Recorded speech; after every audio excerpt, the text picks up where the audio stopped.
A little while ago, we recorded one of our past periodicals, specifically number 11, Prominent Philadelphian is suspected of murder of beautiful model. The story was fascinating, not just macabre, it felt as though it were a ready-made movie and we couldn't let it go, especially since the article we read dropped the story without much in the way of resolution. So we began searching through newspaper archives and texts in the hopes of finding out what happened with the rest of the story. And it kept getting crazier. We kept digging into the rabbit hole until a point came where we had to review what we had, and well, the following is what we learned about Maizie Colbert, also known as the Onyx Girl and the girl with the divine form.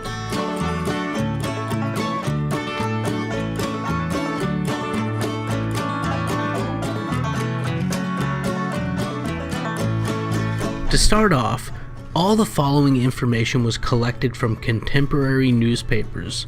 We weren't surprised to find how widely the story had been reported, not just in Pennsylvania, where newspapers had several articles as the case progressed, but also newspapers in Los Angeles, Sacramento, and Salem, Oregon. Maizie Colbert was born in Kane, Pennsylvania, in McKean County, in Pennsylvania's northern tier, and her birth date is listed as February 22, 1892. Her parents, James and Agnes, had emigrated from Ireland and Scotland respectively.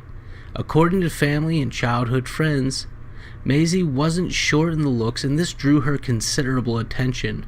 At the age of 18, around 1911, Maizie left with her older sister Bessie for Philadelphia, where she reinvented herself as Grace Roberts and began working as a manicurist. Within a short period, her captivating beauty found her working as an advertising model for women's garments, specifically onyx hosiery, and she found some local fame as the Onyx Girl. Her parents, at the request of Maizie and Bessie, would move to Philadelphia themselves around 1914, taking up residence in a modest home. From here on, I'm going to refer to Maizie Colbert as Grace Roberts, not only because that is the name she chose for herself, but because I'm not totally sure how to pronounce Maizie or Mazzie, and Colbert could be Colbert or Colbert, and well, Grace is less ambiguous. On December 29th, 1916, a Friday, Grace had attended a wine party 2 blocks from her apartment at the intersection of Broad and Poplar Streets. Following an argument with the hostess, Grace left the party late in the evening only to be found dead by her sister Bessie at 10:30 Saturday evening. Grace was dressed in her violet-colored silk pajamas, with a bloody sheet draped over her head. She had been struck with an iron and then strangled with a black silk onyx stocking. There had apparently been some attempts to make the scene appear as though Grace had committed suicide, and a gas hose was put onto her mouth under the sheet.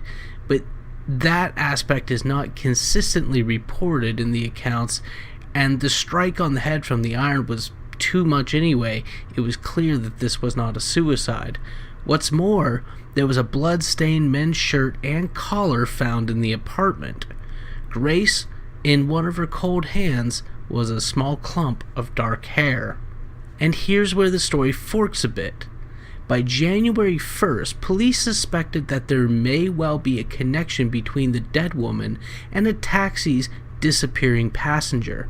A taxicab driver, Elwood Powell, approached police with a tip. Philadelphia detectives interviewed Powell, who stated that he had picked a man up at the Ritz-Carlton next to City Hall.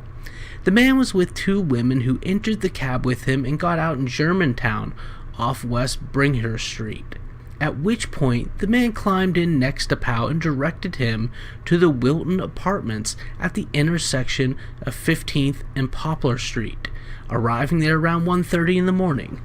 The man stated that he would be a while, but to wait for his return, and the cab driver did.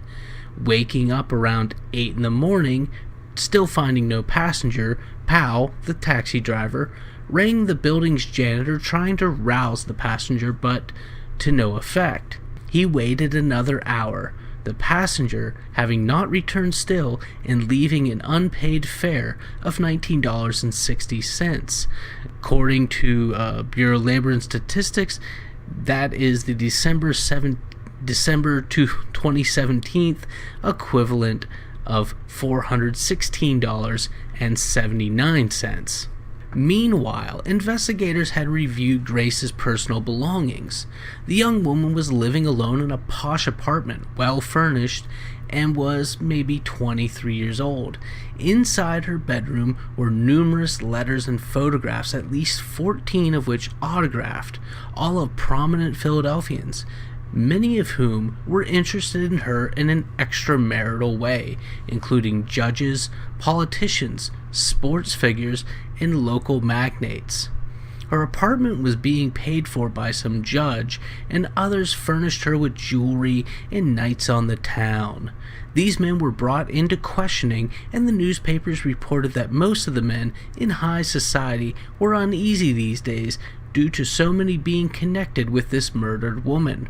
The Philadelphia police kept the press at a good distance when investigating these socialites and managed not to leak much in the way of a positive identification to the press, who were quick to speculate and report that the police had at least 2 men under surveillance.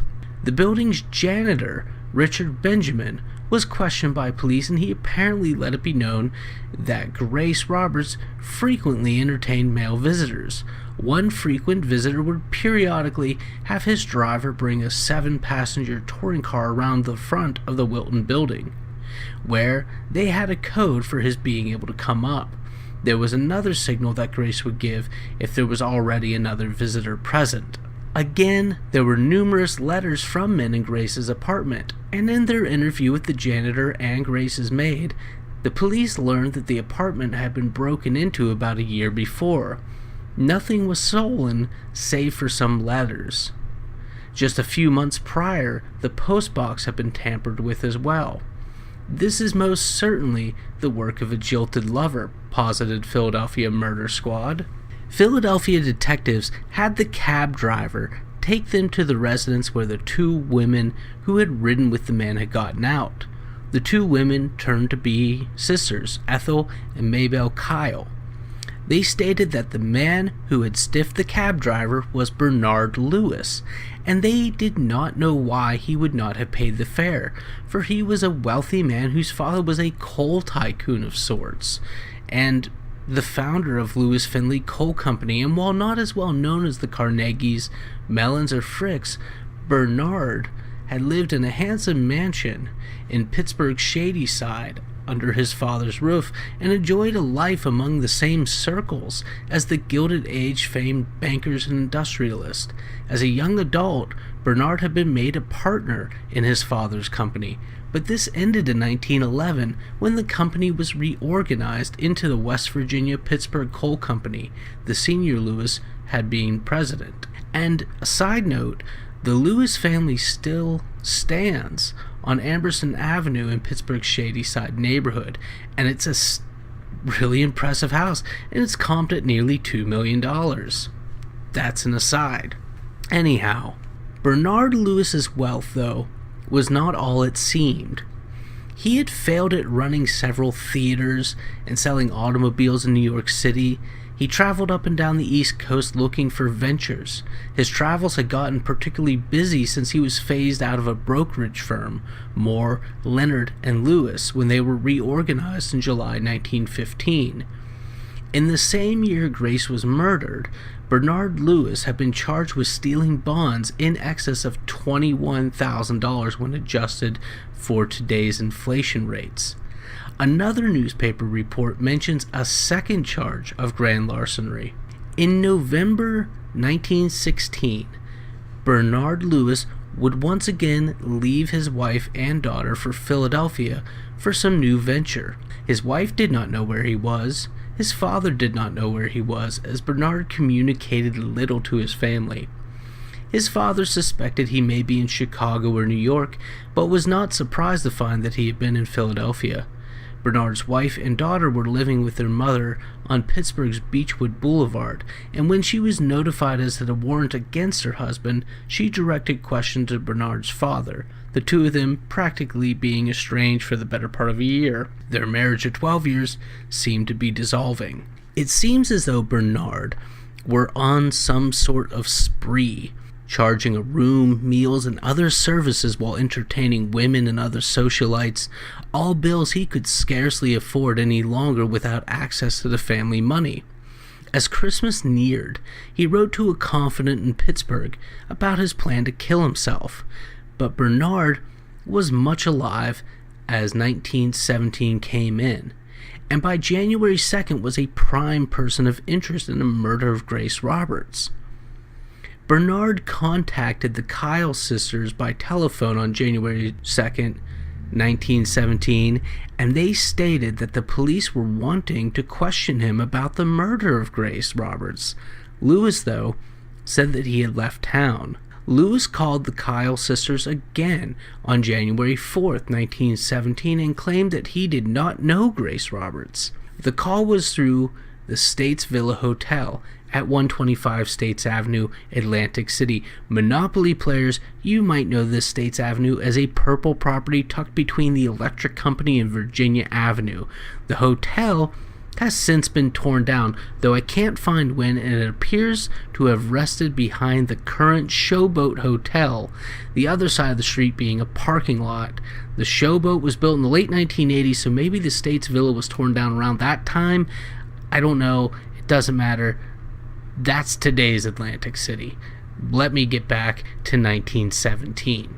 Someone, most likely an employee at the States Villa Hotel, contacted police stating that a man had checked into the villa that night, January 3rd, and he answered to the name Bernard Lewis.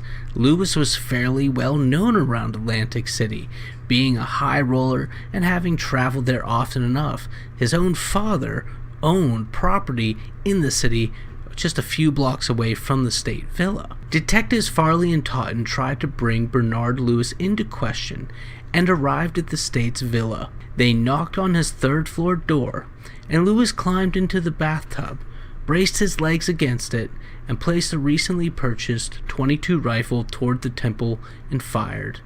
The transom window had been filled in with a towel, the keyhole to the bathroom plugged with paper. Bernard Lewis was dead at 8:25 the evening of January 4th, 1917. He left no written message that amounted to a confession. Detectives Farley and Totten speculated that he may have left a note had they not arrived so soon. In the end, police would exonerate their other suspects.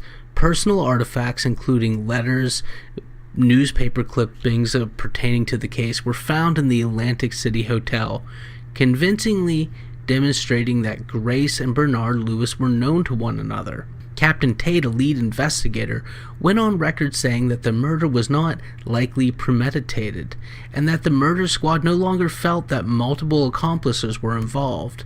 It was believed by Captain Tate that most likely scenario was that the two were in a heated argument, possibly about gifts or another man. Things escalated, things got out of hand, and Lewis panicked. When the detectives broke the bathroom door down to find Bernard Lewis's body, he had a bloody handkerchief in his pocket, which they believe further tied him to Grace's murder. One of his hands had also been badly scratched in recent days.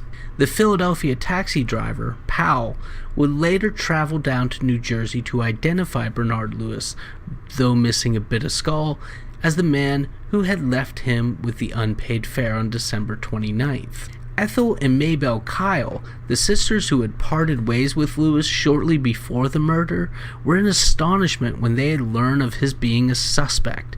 On Saturday, he had taken the sisters to tea and dancing at the Ritz-Carlton. Sunday, he had accompanied them to church. This is all the weekend immediately following the murder.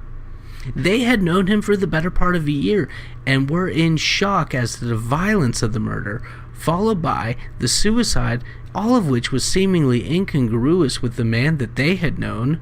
The sisters believed him to be innocent and that his suicide was a result of his reputation being irreversibly ruined by the heinous charge. One of the sisters was quoted in the paper as saying, "Mr. Lewis was the victim of a ghastly blunder. I still believe he was innocent. I know that he was an honorable man. He read that he had been drawn into the mystery and ended his life because he lost hope of extricating himself and because he thought his reputation had been ruined. He had telephoned us every day since the murder occurred, but it was not until late yesterday that he showed any signs of being worried about the affair. He called up to 3 times yesterday and at 4 o'clock, the hour of his last call. He seemed excited, but protested his innocence. 'Isn't this horrible?' he said. 'I don't know what to do to stop this notoriety.' He said he had placed the matter in the hands of a lawyer and that everything would be all right." Editorials were quick to come out and find Grace Roberts herself was at least partially responsible for the conditions which led to her murder.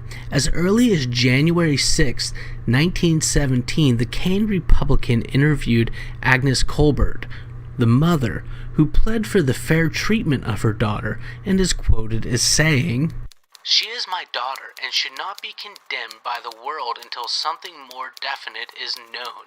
It is a shame for the world to libel my daughter in this cruel and inhumane manner. Maizie was a good girl to me, and I am sure that any girl so good to her parents would be incapable of doing 1/4 of the things that are attributed to her. Every sort of tale, every sort of flimsy yarn has been laid to her door. Maizie is dead and cannot deny them, but I should be taken into consideration.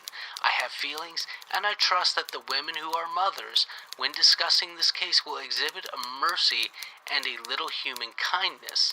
They can, I am sure, withhold judgment until this affair has been sifted to the bottom." Grace Roberts, born Maizie Agnes Colbert, was buried in Philadelphia on January 5, 1917, in Holy Cross Cemetery in Delaware County. She was laying in the extreme corner of the lot, and according to the Kane Republican, about 30 morbid women came to gawk and gossip around the gravesite prior to the burial, trudging through 2 inches of mud for the privilege. Bernard Lewis's father was quoted in papers as saying he wanted a full investigation of the facts regarding his son's involvement or not, and that the senior Lewis had an open mind but did not feel as though there were evidence enough to close things out. Captain Tate seems to have mixed feelings as well despite proceedings. He was quoted in the newspapers as early as January 5th. "One of the strongest points in favor of Lewis's innocence of the crime was that he didn't act like a murderer. It must be remembered that Lewis was an educated man. He must have known the value of evidence, yet we find him staying around Philadelphia, even after he knew the warrant was out for his arrest."